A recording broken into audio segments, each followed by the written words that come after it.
नमस्कार, स्वागत है हमारे यूपी समाचार में। चलिए देखते हैं यूपी के फटाफट ताज़ा खबरों को। आप न्यूज़ को यूपी के किस क्षेत्र से देख रहे हैं, हमें कमेंट में अवश्य बताएं। साथ ही खबरों का अपडेट पाने के लिए हमारे चैनल को सब्सक्राइब जरूर करें, साथ ही बेल आइकन को प्रेस करें। तो चलिए बढ़ते हैं ताज़ा समाचार की। यूपी के 2 मंत्रियों की सुरक्षा बढ़ी। डिप्टी सीएम दिनेश शर्मा को जेड प्लस, ब्रजेश पाठक को जेड कैटेगरी। यूपी सरकार के खुफिया विभाग से मिली इनपुट के आधार पर राज्य के डिप्टी सीएम दिनेश शर्मा को कानून मंत्री ब्रजेश पाठक की सुरक्षा बढ़ा दी है। डिप्टी सीएम दिनेश शर्मा को जेड प्लस और मंत्री ब्रजेश पाठक को जेड श्रेणी की सुरक्षा दी गई है। बताया जा रहा है कि खुफिया विभाग से मिली जानकारियों के बाद राज्य सरकार के कई नेताओं की सुरक्षा की समीक्षा की। इसके बाद डिप्टी सीएम दिनेश शर्मा को ब्रजेश पाठक की सुरक्षा बढ़ाई गई है। जय श्री राम का नारा लगाने वाले राक्षस सलमान की किताब के बाद राशिद अल्वी के बयान पर भड़की बीजेपी। अयोध्या पर लिखी सलमान खुर्शीद की किताब पर विवाद के बाद कांग्रेस के राष्ट्रीय प्रवक्ता राशिद अल्वी के बयान पर बवाल मच गया है। अल्वी ने संभल में कल की महोत्सव में कहा कि जय श्री राम का नारा लगाने वाले सभी मुनि नहीं हो सकते। उन्होंने कहा कि इन दिनों जय श्री राम बोलने वाले कुछ लोग संत नहीं हैं बल्कि राक्षस हैं। इस बयान से पहले राशिद अल्वी ने रामायण के उस प्रसंग का जिक्र किया जब हनुमान जी संजीवनी बूटी लेने के लिए जा रहे थे। लखनऊ गोरखपुर हाईवे 56 घंटे के लिए बंद। इन बदले रूटों से आप कर सकेंगे यात्रा। अयोध्या में 14 कोसी परिक्रमा को लेकर 11 नवंबर को शाम 4 बजे से 13 नवंबर की आधी रात तक लगभग 56 घंटे लखनऊ से बस्ती तक 4 लेन हाईवे सील रहेगा। इसके चलते लखनऊ गोरखपुर बस्ती आजमगढ़ अम्बेडकर नगर सुल्तानपुर रायबरेली गोड्डा बहराइच रूटों पर डायवर्जन का फैसला लिया गया है। छठ व्रत पर घर आए लाखों लोगों की वापसी समेत रोजाना आने जाने वालों को लंबी दूरी व जाम के बीच करके संगरे मार्गों से चलना पड़ेगा। फ्री टैबलेट या स्मार्टफोन पाने वाले युवाओं का इंतजार खत्म। इसी महीने शुरू होगा बांटना। कहां तक पहुंची तैयारी। यूपी में फ्री में टैबलेट या स्मार्टफोन पाने वाले युवाओं का इंतजार कुछ ही दिनों में खत्म होने वाला है। योगी सरकार इसी महीने युवाओं को टैबलेट या स्मार्टफोन देना शुरू करेगी और चुनाव आचार संहिता से पहले खत्म भी कर देगी। इसके लिए लिस्ट तेजी से तैयार हो रही है। इस योजना का लाभ के लिए योगी सरकार हर जिले में जिलाधिकारियों की अध्यक्षता एक कमेटी बनी है। इसमें 6 सदस्य होंगे। सिर्फ 500 रुपये के स्टाम्प पर होगी रजिस्ट्री। गृह प्रवेश से पहले सीएम योगी के हाथों मिलेगी चाबी। गोरखपुर के मानबेला में जीडीए द्वारा बनाए गए पीएम आवास में गृह प्रवेश का इंतजार करने वाले आवंटियों के लिए अच्छी खबर है। इसी महीने आवंटियों को मुख्यमंत्री योगी आदित्यनाथ के हाथों गृह प्रवेश के लिए मकान की चाबी मिलेगी। मुख्यमंत्री खुद मानबेला में जाकर योजना का लोकार्पण करेंगे।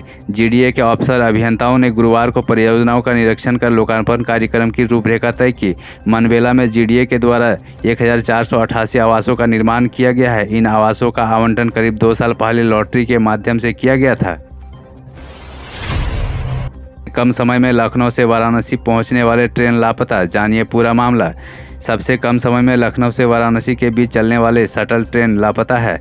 अधिकारी को भी इस ट्रेन के चलने के बारे में कोई अता पता नहीं है। नवरात्रि पर इस ट्रेन को चलाने के लिए 1 अक्टूबर 2021 को डीआरएम ने घोषणा की थी, पर दिवाली, भैया दूज और छठ पूजा भी बीत गया और यात्री बस चलने के इंतजार में है, क्योंकि यात्री की लोकप्रिय ट्रेन वरुणा एक्सप्रेस को अस्थायी रूप से बंद कर दिया गया है।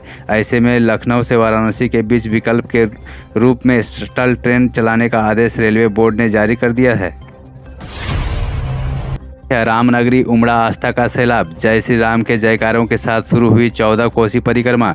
रामनगरी अयोध्या में आस्था का सैलाब उमड़ पड़ा है। राम की नगरी में 14 कोसी परिक्रमा का शुभारंभ हो गया। भगवान राम के जयकारों के साथ श्रद्धालुओं ने परिक्रमा शुरू की। 14 कोस परिक्रमा अक्षय नवमी के मौके पर की जाती है।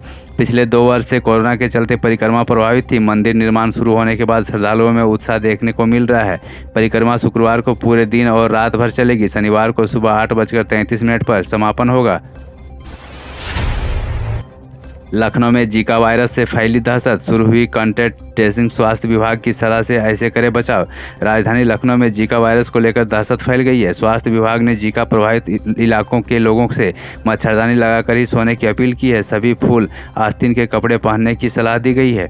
गुरुवार देर रात कृष्णनगर और हुसैनगंज में फूलबाग के 2 लोगों में जीका वायरस की पुष्टि हुई है। फूलबाग का मरीज जाँच रिपोर्ट आने से पहले अम्बेडकर चला गया है। स्वास्थ्य विभाग ने अम्बेडकर नगर के सर्विलांस अधिकारी को पूरी जानकारी दे दी है।